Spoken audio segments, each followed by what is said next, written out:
I just thought I'd do a quick vid on that Conor McGregor case, the one over in Ireland, because it throws up some quite interesting legal issues, especially about costs, and that's something that is useful to know about just generally in litigation. So just by way of background and how to get this past the YouTube algorithm, Ms. Hans brought a claim against Mr. McGregor and his friend Mr. Lawrence for, shall we just say, assault. It actually was a claim in assault, but the assault in question was allegedly a very nasty one. It was the R word, but also there's a claim against Mr. Lawrence. And what's interesting there is the sort of factual background to this was she was saying that Conor McGregor effectively was insisting on certain actions. She politely declined, but he refused to take no for an answer. But then subsequently, when all this came to light, apparently his friend Mr. Lawrence, he said he too had consensual relations with the lady in question afterwards, which obviously was sort of assisting in the she was all up for it defence. However, Miss Hans said, well, I was asleep. I know nothing about this. And this put Mr. Lawrence in a difficult position, you see, because she's saying, well, if you did this, and you're saying you did this, and it's accepted, I was asleep at the time, then by definition I can't have been consenting, so you're also on the hook, matey boy. Then when this all kicked off and went to trial, at a very early stage, he said, I never went near her. And, they accepted that. He said, yeah, okay, yeah, because I said this all along, you're just making this up. So that claim was dismissed. It was actually struck out at a very early stage in proceedings. But of course, it had the tactical effect of undermining his credibility, because it was shown that he was somebody, or it was argued, he's somebody who will just lie for his friend to help him out. So obviously, you can imagine what that did to his evidence. But anyway, Mr. McGregor was subsequently found liable for the assault, and the lady was awarded €250,000 in damages. Now, this all went on and off for costs, because remember, this was a civil claim, not a prosecution. In Ireland, they have the same rule here, sort of costs in the action, as it's sometimes described, but that basically means loser pays winner's costs. So who were the winners and losers here? Well, obviously, Miss Hans had brought a claim, and she was successful against Mr. McGregor. So he was clearly the loser in that part of the action. So the court said, you have to pay the costs. But on what basis? Well, there are a couple of factors.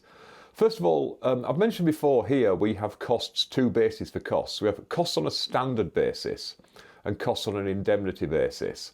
Costs on a standard basis are all costs must be reasonably and necessarily incurred, and they must be proportional to the litigation. But the burden on proving they were reasonable and necessarily incurred is actually on the receiving party, the party that gets the money. Indemnity costs are, again, costs must be reasonably and necessarily incurred, but there's no element of proportionality required there. And also it's for the paying party to prove that the costs were not reasonably and necessarily incurred. So it shifts the burden of proof there.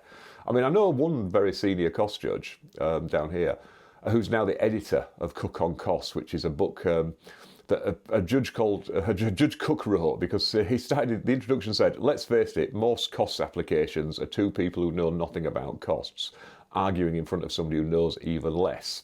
So as a judge, he got so fed up with how useless we are at doing costs that he just produced this like literal idiot's guide to how to deal with costs. And now this other judge has taken over. And he actually said, because I've got a few run-ins with him on costs, he's a really nice guy, but he's very, he's very judicial. Like I say, lovely guy, but really knows his job. But he always said that actually, if you approach it properly, standard and indemnity basis should achieve the same result, because by definition, you're looking at, doesn't matter who proves it, it's whether the costs were reasonably and necessarily incurred. So in this position, they said, well, okay, Mr. McGregor, you've clearly lost, so you've got to pay the costs. But they ordered them to be paid, again, on a standard basis. Now, in Ireland, they don't call them indemnity costs. They call them solicitor-client costs. Because the rule is, lawyers can charge their clients whatever they want. It's just a freedom to contract. So if, I want £1,000 an hour, then you can agree to pay for that. But when it comes to recover from the other side, there are limits on those costs. First of all, there are limits on the hourly rates, and it's all divided in how senior you are, how long you've been in practice, how experienced you are, and also regional.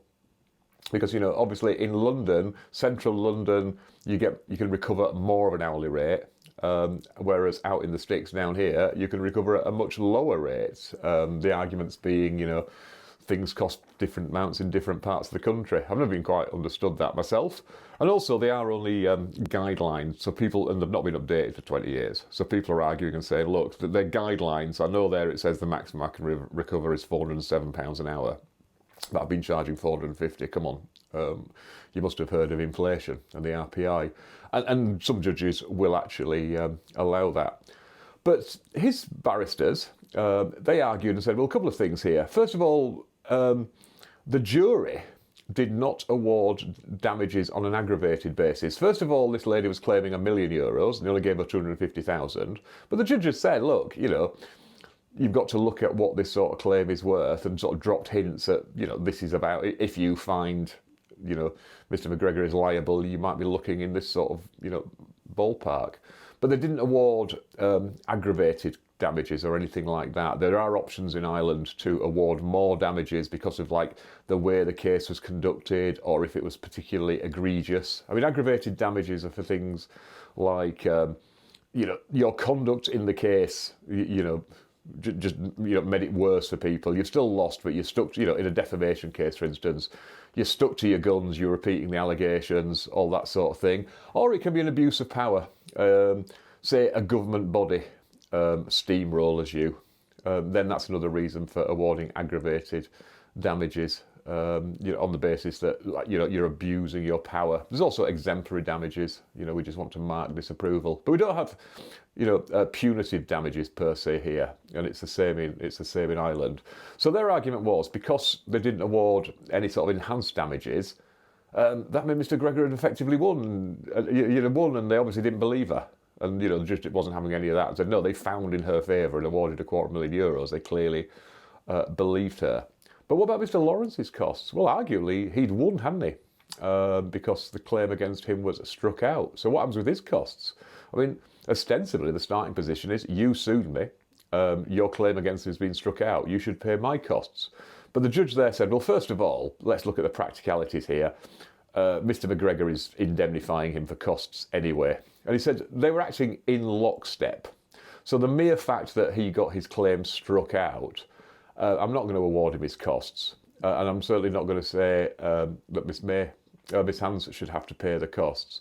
So what he's done there is he said, I'm just going to make no order as to costs. In other words, that's it, you pick your own costs up, mate. Bearing in mind your very wealthy MMA fighter friend is paying the tab anyway. But what can happen when you've got multiple defendants and some are successful and some aren't?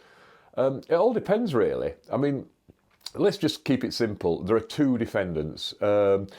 You sue a builder, and when it comes to multiple defendants, either you yourself can add multiple defendants, or if you are being sued and you say, well, it's not me, it's this other person you should be blaming, you can actually, the defendant can join another person as a defendant. They can say, it's not me. They've got an option to do that. I mean, sometimes you don't have to say, well, it's not me, it was somebody else, but I'm not going to call them as a defendant, put them as a defendant. You can, if you want, put the pressure back on them. But let's say somehow you end up with two defendants. It could be like a building case where you say, well, you're suing me for negligence, but actually it's the supplier at fault for supplying me dodgy merchandise. So you should be suing them. So either the claimant says, okay, it's one of you two, I don't know which, so I'm going to sue both of you, or you sue the builder and he says it's dodgy work, it's dodgy materials, so he drags the other person, the supplier in.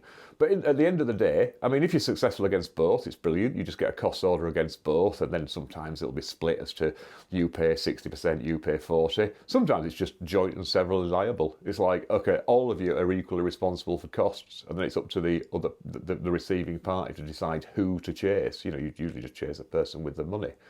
But let's say there's a winning defendant and a losing defendant. Well, it all depends on the nature of the claim. If it was you sued two people and you weren't quite sure which one it was, and you hadn't really investigated, you just, throw them against the wall, see who sticks. They might well then, in that case, say, okay, the losing defendant pays your costs, but you have to pay the successful defendant's costs.